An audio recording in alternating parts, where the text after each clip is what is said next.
दोस्तों, आज की हमारी वीडियो का टॉपिक है कि केंद्रीय विद्यालय में कक्षा 6 के एडमिशन किस तरह होते हैं।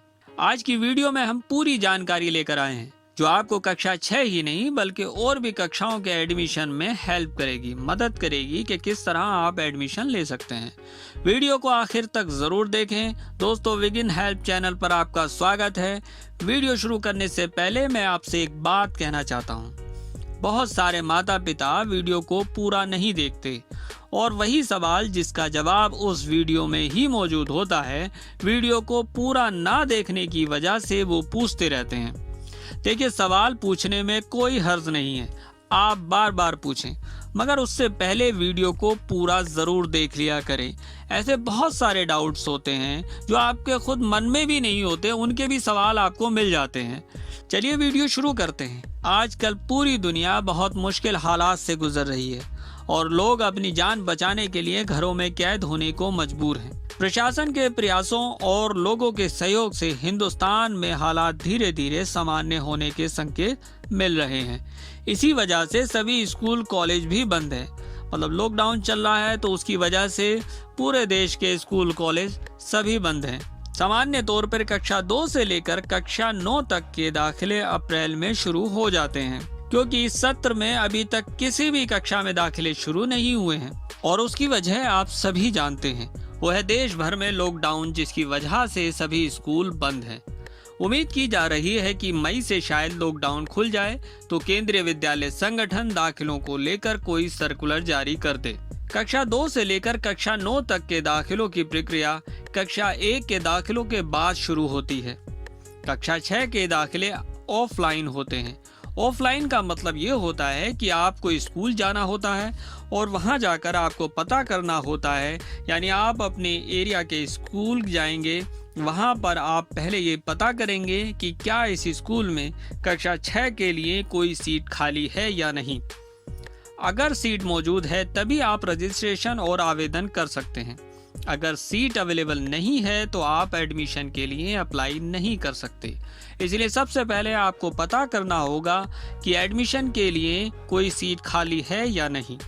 होता यह है कि स्कूल की क्लास में सभी बच्चे अगर पूरे होते हैं तो कोई सीट मौजूद नहीं होती है, क्योंकि अक्सर ये होता है कि कुछ बच्चे स्कूल छोड़कर दूसरे स्कूल चले जाते हैं या फिर कुछ माता पिता के ट्रांसफ़र होने की वजह से कुछ सीटें खाली हो जाती हैं। तभी उन सीटों के लिए एप्लीकेशन मांगी जाती है। कक्षा 6 के लिए कम से कम 10 वर्ष और ज़्यादा से ज़्यादा 12 वर्ष उम्र होनी चाहिए। इससे कम या ज़्यादा अगर उम्र होती है तो आप एडमिशन के लिए अप्लाई नहीं कर सकते। इसलिए बच्चे की उम्र को अच्छे से देख लें। केंद्रीय विद्यालय संगठन किन कैटेगरी के हिसाब से अपने यहाँ पर एडमिशन करता है, मतलब केबीएस ने छात्रों को कैटेगरी में बांट दिया है। उन्हीं के हिसाब से उनको दाखिले दिए जाते हैं। सबसे पहली कैटेगरी जिन्हें सबसे पहले दाखिलों में वरीयता दी जाती है वो इस तरह है।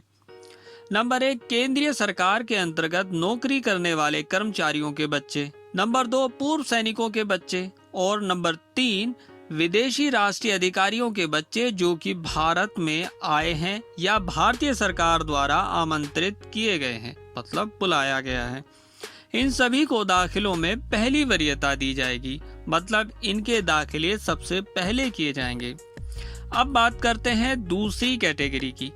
दूसरी कैटेगरी में वो छात्र जो कि सहायता निकाय एवं सार्वजनिक क्षेत्र उपक्रम या भारतीय सरकार के उच्च शिक्षा संस्थानों के कर्मचारियों के बच्चे हैं, उन्हीं को दूसरी वरीयता के अंतर्गत एडमिशन दिए जाते हैं।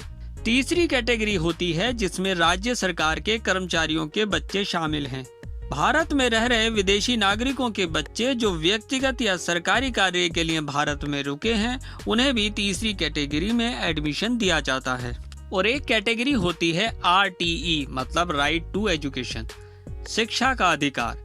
इसके अंतर्गत वो छात्र आते हैं जिन्हें आगे बढ़ने के कम मौके मिले हों।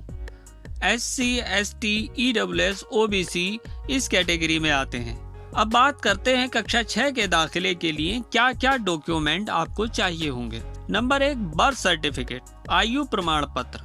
नंबर 2, स्कूल ट्रांसफर सर्टिफिकेट, यानी जिस स्कूल में आप 5वीं क्लास में थे उसका ट्रांसफर सर्टिफिकेट वही स्कूल बनाकर देगा जिस स्कूल से आपने 5वीं पास करी है, 6ठी क्लास में एडमिशन ले रहे हैं। तो अगर आप किसी भी कैटेगरी से बिलोंग करते हैं तो आपको उसका सर्टिफिकेट देना होगा। जैसे अगर आप SC, ST, OBC या फिर EWS कैटेगरी में आते हैं तो आपके पास अपनी जाति या इनकम को साबित करने के लिए सर्टिफिकेट देना होगा। यह कंपलसरी है। अगर छात्र विकलांग है तो उसके पास विकलांगता का सर्टिफिकेट होना चाहिए जो कि सिविल सर्जन द्वारा प्रमाणित हो। नंबर 5, डिफेंस से जुड़े परिवारों के लिए रिटायरमेंट का सर्टिफिकेट होना जरूरी है। और आखिर में स्थायी निवास प्रमाण पत्र सबके पास होना चाहिए। हम उम्मीद करते हैं ये सभी डॉक्यूमेंट आपके पास मौजूद होंगे। ट्रांसफर सर्टिफिकेट तभी लेना होगा जब आपके बच्चे का दाखिला केंद्रीय विद्यालय में हो जाएगा। केंद्रीय विद्यालय संगठन जो फीस चार्ज करता है उस पर हमने डिटेल के साथ वीडियो बना रखी है। हमने डिस्क्रिप्शन में उसका लिंक दे दिया है, आप वहां से भी देख सकते हैं। फिर भी हम मंथली बेसिस पर आपको बताते चलते हैं। एडमिशन फीस यानी जब आप फॉर्म भरेंगे उस वक्त आपको 25 रुपए देने होंगे। अगर बच्चा दोबारा से KBS में ही एडमिशन लेता है तो आपको 100 रुपए देने होते हैं। कक्षा 6 के लिए कंप्यूटर फंड आपको 100 रुपए देना होता है और अगर आपने ऑप्शनल कंप्यूटर साइंस ले रखा है तो आपको 150 रुपए महीना उसके भी देने होंगे। विद्यालय विकास निधि के तौर पर आपको 500 रुपए हर महीने देने होंगे।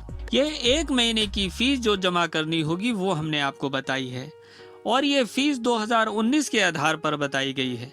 कक्षा 6 के लिए आपको कोई ट्यूशन फीस नहीं देनी होती है, यानी महीने में अगर देखा जाए तो आपको सिर्फ 600 रुपए महीना देना है।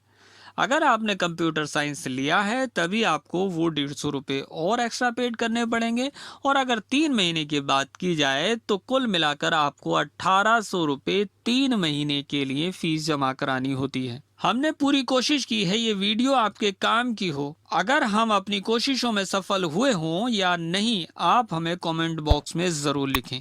वीडियो पसंद आए तो लाइक और शेयर जरूर करें। मिलते हैं अगली वीडियो में।